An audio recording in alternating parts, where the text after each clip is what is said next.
Olá, galera. Vamos lá para mais uma videoaula de História para você se dar bem no Enem.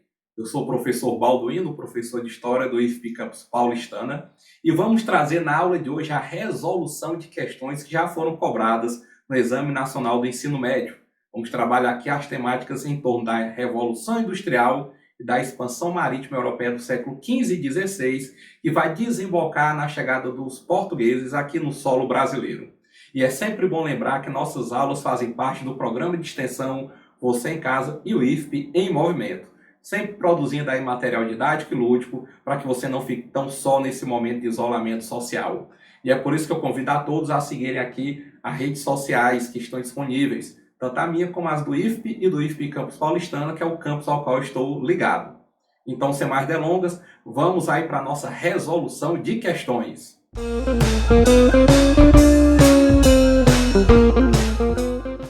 Então vamos lá, galera, para fazer a nossa resolução de questões. Isso é muito importante para que você vá pegando o ritmo de prova, entendendo como é que é a dinâmica da elaboração das questões e como é a melhor forma de resolver essas questões no dia da sua prova.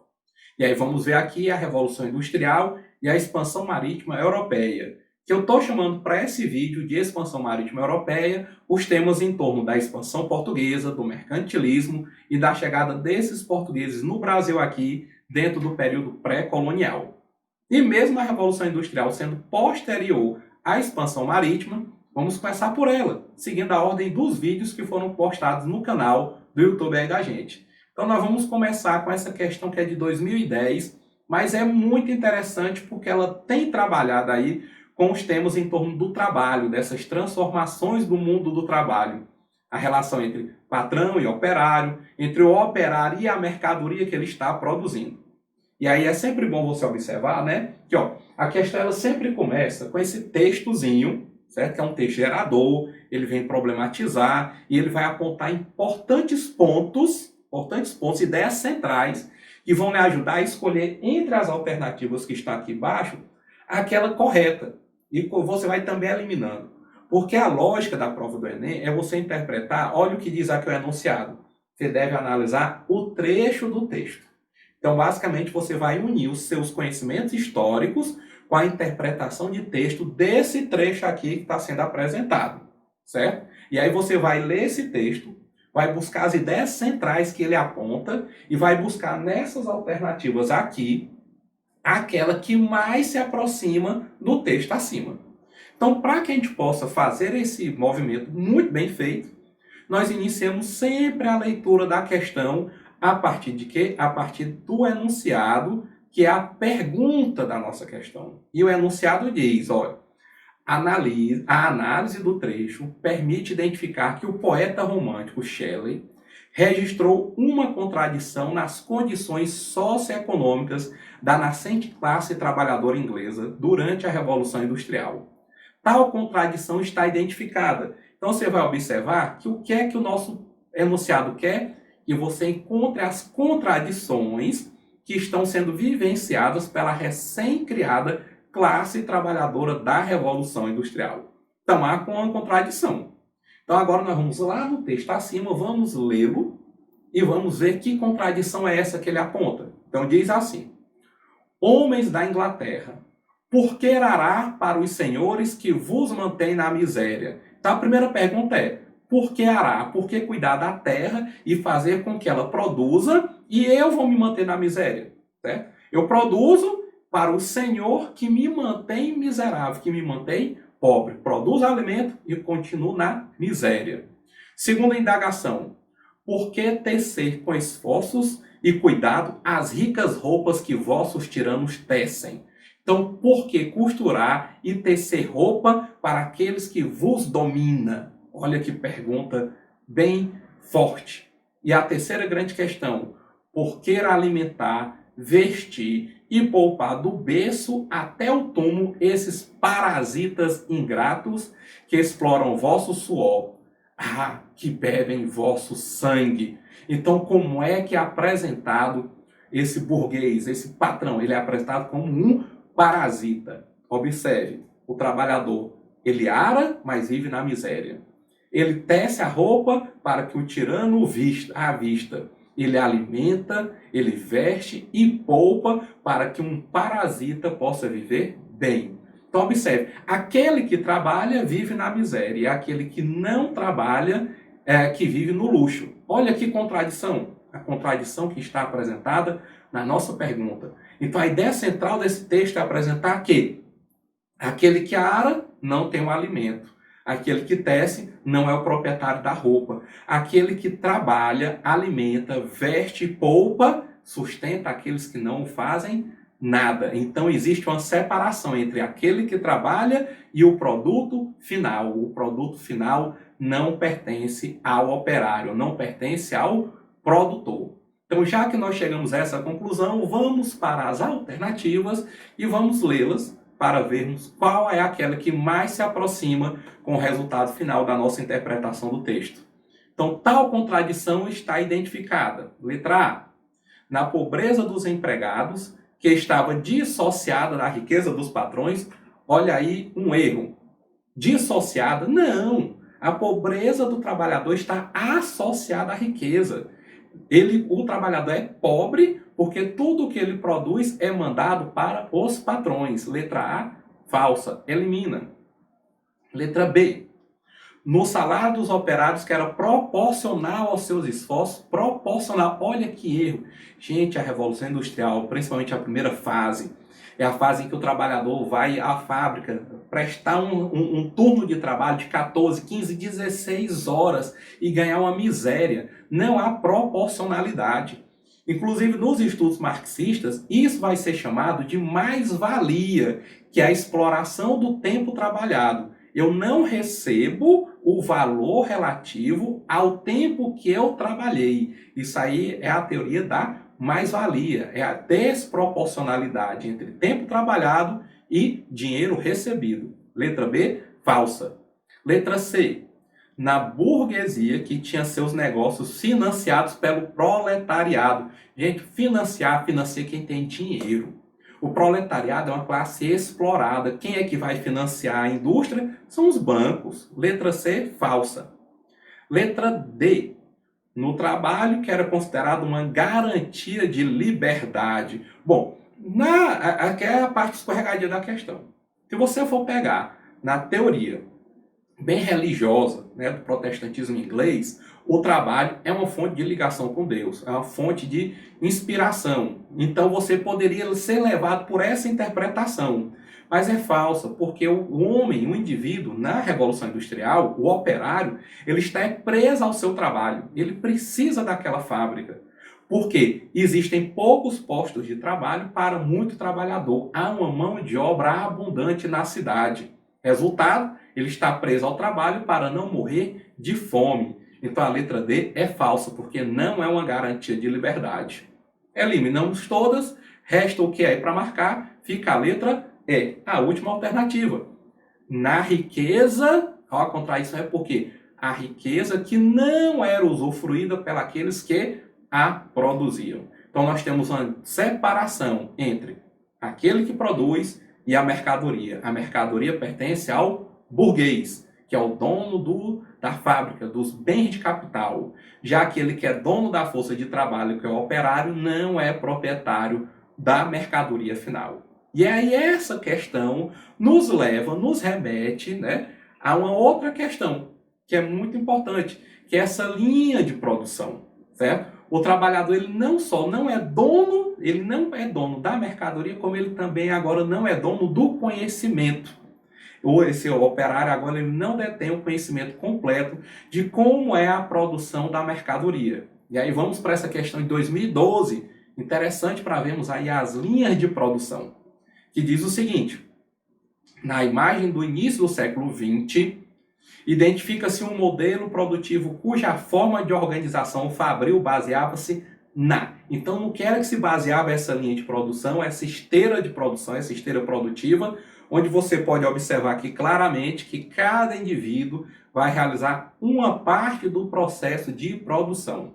Então, baseava-se isso em quê? Letra A, na autonomia do produtor direto, ou aquele que está produzindo tem autonomia de colocar sua marca pessoal nessa mercadoria? Falso. Lógico que não. São mercadorias padronizadas. é a massificação da produção.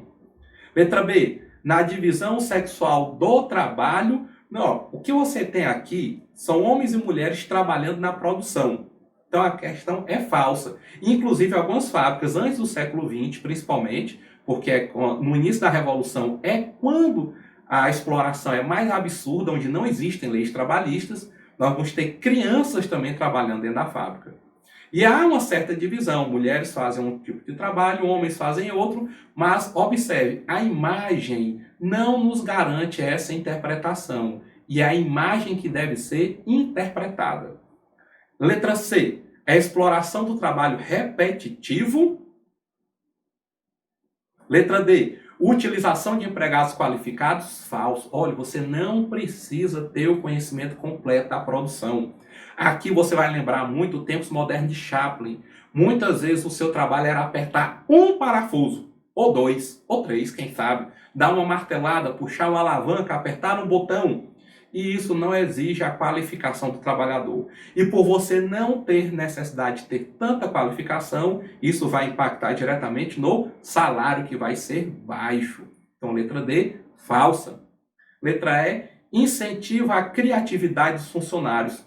Meus queridos, olha, a repetição leva à falta da criatividade. Você passa tanto tempo se preocupando em apertar um parafuso, somente meio que entra num colapso, dificilmente você pensa.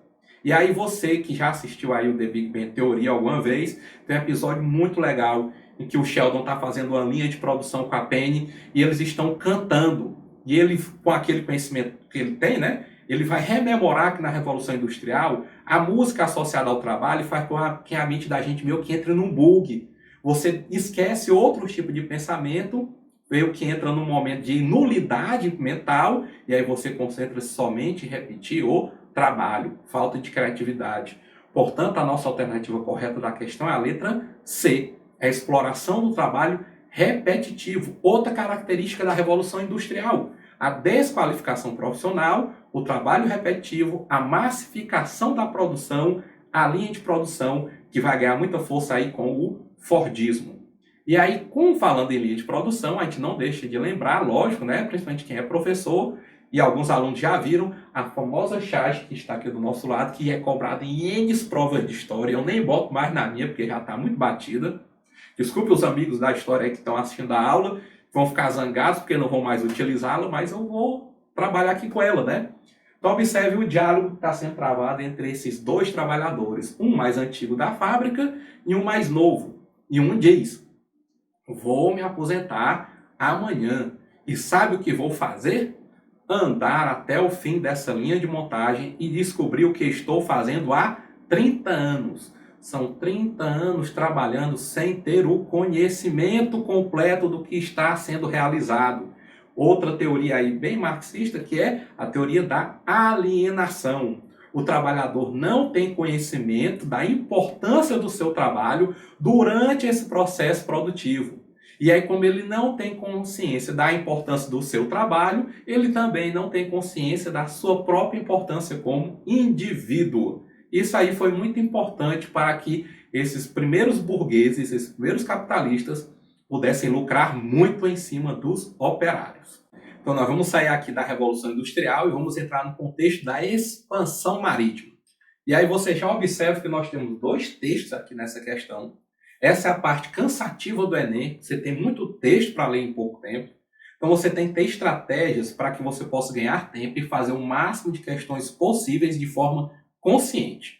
E é por isso que nós vamos iniciar a leitura a partir, né, do que está sendo aqui, ó, que é justamente o enunciado. Vamos entender o que é a pergunta dessa questão. E a pergunta é: as críticas desses cronistas, os cronistas acima aqui nos textos 1 e 2, ao processo de colonização portuguesa na América estavam relacionadas ao quê? Então, a que é que as críticas estão relacionadas? O primeiro cronista faz a seguinte crítica: e pôs que em outra coisa porque aqui está em um português arcaico, nesta parte, me não posso vingar do demônio.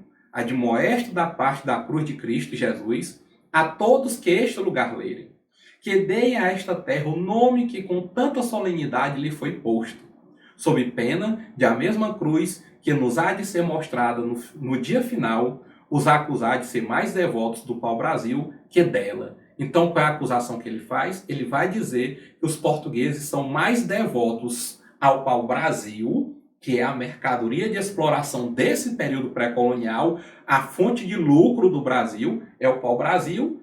O português é mais devoto ao pau-brasil, ao lucro, do que a própria cruz de Cristo. A crítica é essa. Primeira crítica: devoção ao lucro, ao dinheiro. É uma exploração constante dos bens naturais do Brasil. Texto 2 vai dizer o quê? E deste modo, se hão os povoadores, os quais por mais arraigados que na terra estejam, e mais ricos que sejam, tudo pretendem o quê? Tudo pretendem levar a Portugal. E se as fazendas e bens que possuem souberem falar, também lhes houverem de ensinar e dizer como os papagaios, aos quais a primeira coisa que ensina ao papagaio é papagaio real para Portugal, porque tudo querem para lá. Então observe, tudo que Portugal quer do Brasil é tirar suas riquezas e levar para Portugal. Então nós vemos aí que as grandes críticas realizadas no texto 1 e 2 é a exploração constante do Brasil. Então, nossas alternativas aí já vai direto à letra E. Aqui não tem nem o que questionar. Qual é a grande crítica? A expropriação de riquezas locais. Não está falando de trabalho escravo no nosso texto. Não está falando sobre a implantação de polos urbanos, nem fala dessa colonização. Não está falando da devastação de áreas naturais, não falou em desmatamento. Fala em pau-brasil, aí você pode ser levado a marcar essa questão por isso. Mas não falou. E nem falou sobre a questão indígena.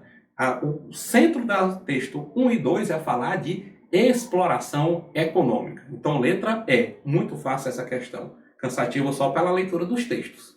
Então, vamos lá para mais uma questão para fecharmos aqui nossa aula e vamos trabalhar com a clássica Carta de Caminha, muito recorrente em questões sobre o início da chegada desses portugueses aqui no Brasil. Então diz o seguinte, o enunciado da questão, sempre iniciando pelo enunciado, para ganharmos tempo e sabermos o que é que temos que buscar no texto para nos auxiliar a resolver essa questão. Então diz o seguinte, o enunciado: a Carta de Pero Vaz de Caminha permite entender o projeto colonizador para a nova terra. Então, nesse trecho, o relato enfatiza o seguinte objetivo. Qual é o objetivo que é relatado nesse trecho da Carta de Caminha para a colonização do Brasil? Certo? Que seria o projeto colonizador. Então diz o seguinte a carta: de ponta a ponta é tudo praia palma, muito chão e muito formosa. Pelo sertão nos pareceu vista do mar, muito grande, porque, a estender olhos, não podíamos ver senão terra com arvoredos, que nos parecia muito longa. Nela, até agora, não podemos saber que haja ouro nem prata, nem coisa alguma de metal ou ferro. Nem o vimos. Um dos motivos para Portugal não iniciar de primórdio logo, de chegada, a colonização do Brasil. Mas continua. Porém, a terra em si é de muito bons ares. Porém, o melhor fruto... pronto, chegamos agora no ponto central da nossa questão. Porém, o melhor fruto que dela se pode tirar, me parece que será salvar essa gente. Então, o que é a melhor coisa que pode ser feita no Brasil ou pelo Brasil? Salvar essa gente. E salvar de quê? Salvar do paganismo, trazê-los para a fé cristã. Inclusive, nós já até apresentamos essa discussão na nossa aula aqui sobre a expansão marítima portuguesa. Mas agora vamos para as alternativas, buscando aquela que mais vai completar esse texto. Então, qual é o objetivo do projeto colonizador português para o Brasil? Letra A: valorizar a catequese a ser realizada sobre os povos nativos. Basicamente é o que eu acabei de falar, né? Mas vamos tirar nossas dúvidas vendo o restante das questões. B: descrever a cultura local para enaltecer a prosperidade portuguesa. Vocês viram algum relato da cultura indígena aqui nesse texto? Não. Letra B é falsa. C: transmitir o conhecimento dos indígenas sobre o potencial econômico existente. transmitir o conhecimento dos indígenas? Não, meu povo. Ó, existe uma relação de desrespeito muito grande dos europeus tudinho, pode botar tudinho num pacote só, que eles vão desrespeitar as culturas dos povos nativos americanos. Né? O europeu chega aqui com um ar muito forte de superioridade. É o etnocentrismo. O etnocentrismo é quando um povo coloca a sua cultura como o centro do mundo. Então o europeu se via como o centro, como aquilo que era correto. E tudo aquilo que fosse diferente da cultura dele estava errada. Então, portanto, esses europeus não vão valorizar a cultura indígena de jeito nenhum. Por sinal, vão tê-los como bárbaros, como povos selvagens. Então, a letra C é falsa. Letra D. Realçar a pobreza dos habitantes nativos para demarcar a prosperidade europeia. Ó, essa alternativa, ela está diretamente ligada ao que eu acabei de falar. Você imaginaria, essa é a questão correta. Mas cuidado. Veja que o texto não vai falar sobre cultura, sobre pobreza ou sobre riqueza dos povos daqui do Brasil. Então a letra D é falsa também. Letra E. Criticar o modo de vida dos povos autóctones para evidenciar a ausência de trabalho. Autóctone vai significar povo nativo. Questão falsa. Observe que em nenhum ponto está se falando de cultura, modo de vida, forma de trabalho desses povos aqui indígenas. Então, a letra A correta é a letra A. Certo? A valorização, a catequese a ser realizada sobre os povos nativos. O que melhor parece para caminho é salvar o povo dessa terra. E assim vocês viram aí algumas formas de resolver a questão e adentramos mais nessas duas temáticas sobre a expansão marítima europeia e sobre a Revolução Industrial. E aí você chegou aqui até o final desse vídeo. Não esqueça de comentar, de dar um joinha, de se inscrever no canal, de indicar para outro amigo, para que ele também possa se preparar para o Enem. Porque, afinal de contas, o crescimento acadêmico é em conjunto, gente, não é solitário, não. E no mais, desejo a todos vocês uma boa sorte e até a nossa próxima aula.